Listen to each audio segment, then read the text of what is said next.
जेएफटी हिंदी नवंबर 6। विनम्रता को समझना। अपने आप से ईमानदार होने का परिणाम विनम्रता है। Basic text number 34। हम सबके लिए विनम्रता तो एक ऐसा अजीब अजनबी विचार था कि हम जितना हो सका इसे नजरअंदाज करते रहे। अब हमने अपने सुधार के 7वें कदम में विनम्रता पूर्वक शब्द पहली बार देखा जाना।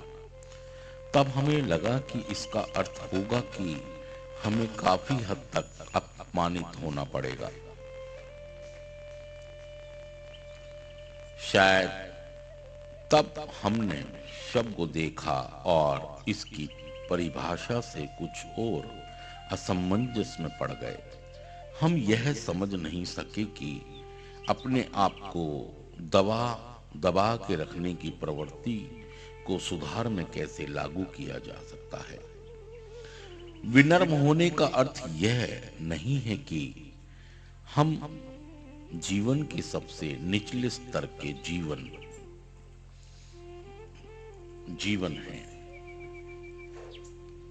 अपितु यह ठीक इसके विपरीत हमारे विनम्र होने का मतलब यह है कि हम अपने बारे में एक यथार्थ दृष्टिकोण अपना रहे हैं और यह देख रहे हैं कि इस संसार अपने जीवन के हर पहलू की आत्म स्वीकृति के आधार पर पाई गई अपनी जागरूक दशा में हम विकसित होते हैं। ना तो हम अपने अच्छे गुण को ही नकारते हैं और ना ही अपने दोषों को बढ़ा चढ़ाकर पेश करते हैं। हम ईमानदारी से स्वीकार कर लेते हैं कि हम क्या हैं।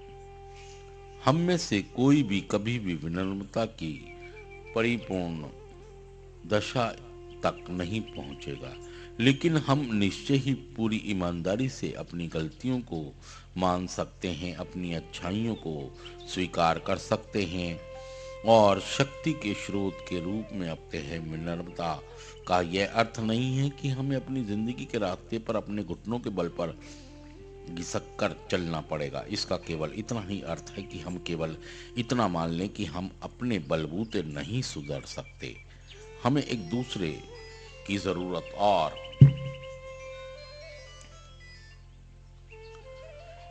इस सबसे अधिक हमें एक प्रेमपूर्ण ईश्वर से शक्ति पाने की जरूरत है।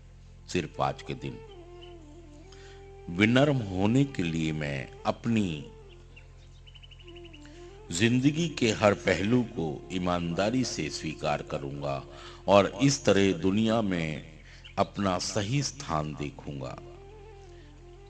उस जगह की जरूरत है, उसके लिए मैं अपनी समझ के ईश्वर पर निर्भर रहूंगा।